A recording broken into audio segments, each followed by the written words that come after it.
Saudara dan saudari yang terkasih, kadangkala kita menjadi ragu atas keputusan yang telah kita buat, walaupun kita belum melaksanakan keputusan tersebut. Atau kita menjadi ragu ketika mau menjalani kesepakatan yang telah kita buat bersama dengan kelompok atau komunitas kita. Setelah saya mendengar masukan dari orang lain, dari pihak lain, atau melihat perkembangan yang ada, kemudian saya menjadi ragu. Saya menjadi ragu untuk melangkah. Saya tidak yakin, jangan-jangan langkah yang saya ambil itu salah, dan saya salah mengambil keputusan. Melihat situasi seperti ini, ada sementara orang yang diam di tempat. Artinya, dia tidak bergerak maju, tidak mengambil keputusan, tidak melaksanakan kesepakatan, diam saja dan melihat apa yang terjadi. Di sisi lain, ada orang-orang yang berupaya. Kalau saya menjadi ragu, maka saya berupaya untuk bertanya kepada orang-orang yang mungkin lebih tahu, yang mungkin sudah pernah mengalami, atau saya mencari tahu dari sumber-sumber yang ada, supaya dapat menemukan jawaban atas keraguan yang saya miliki. Lalu pertanyaannya adalah, bagaimana dengan Nathanael yang kita dengarkan pada Injil hari ini? Hari ini kita merayakan pesta Santo Bartolomeus yang disebut juga dalam Injil dengan nama Nathanael. Ia bereaksi keras terhadap Filipus rekannya. Kenapa ia bereaksi keras? Karena sudah menjadi rahasia umum di antara orang-orang Yahudi bahwa Mesias yang dijanjikan akan datang dari Bethlehem dan bukan dari Nazaret. Jadi Nathanael ini menjadi ragu atas asal-usul Yesus.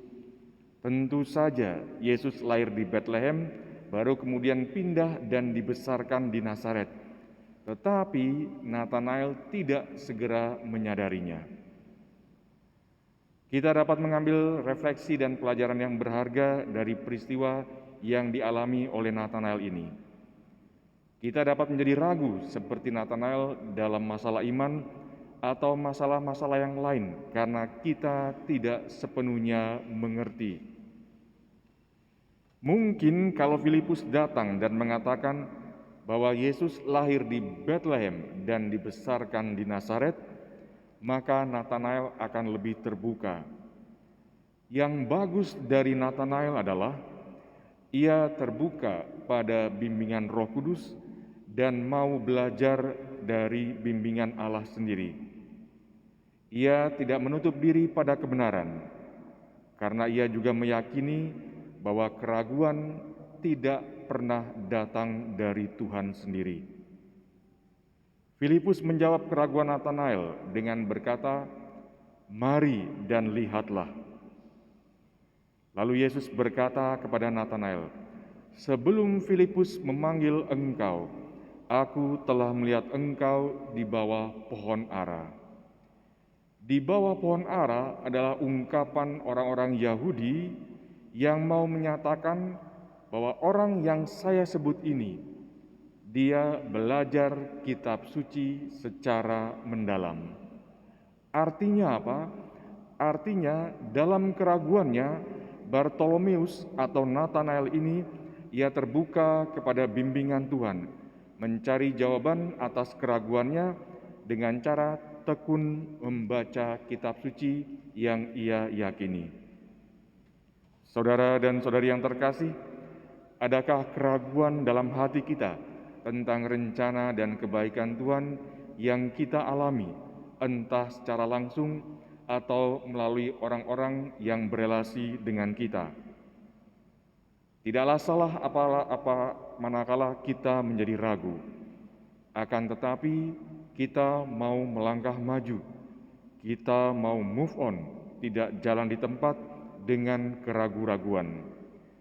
Kita mau belajar seperti Bartolomeus yang kita rayakan pestanya pada hari ini, terbuka pada bimbingan Roh Kudus dan biarkanlah kita juga mengamini kata-kata Filipus, "Mari dan lihatlah." Renungkanlah pada hari ini kita bisa belajar dari Santo Bartolomeus untuk membawa keraguan dan pertanyaan kita kepada Allah dan membiarkan diri kita terdiam dan membiarkan juga Roh Allah itu hadir menyapa dan meneguhkan kita. Kita diajak melihat rahmat Allah dari setiap peristiwa harian yang kita alami dan serta-merta diajak merenungkan peristiwa tersebut dalam kacamata iman untuk melihat terang Allah sendiri. Keraguan dapat membawa kita kepada Allah dan menuntun kita mendapatkan jawabannya dengan cara terbuka dan membiarkan Roh Allah berbicara seperti yang dialami oleh Nathanael atau Bartolomeus. Mari kita hening sejenak.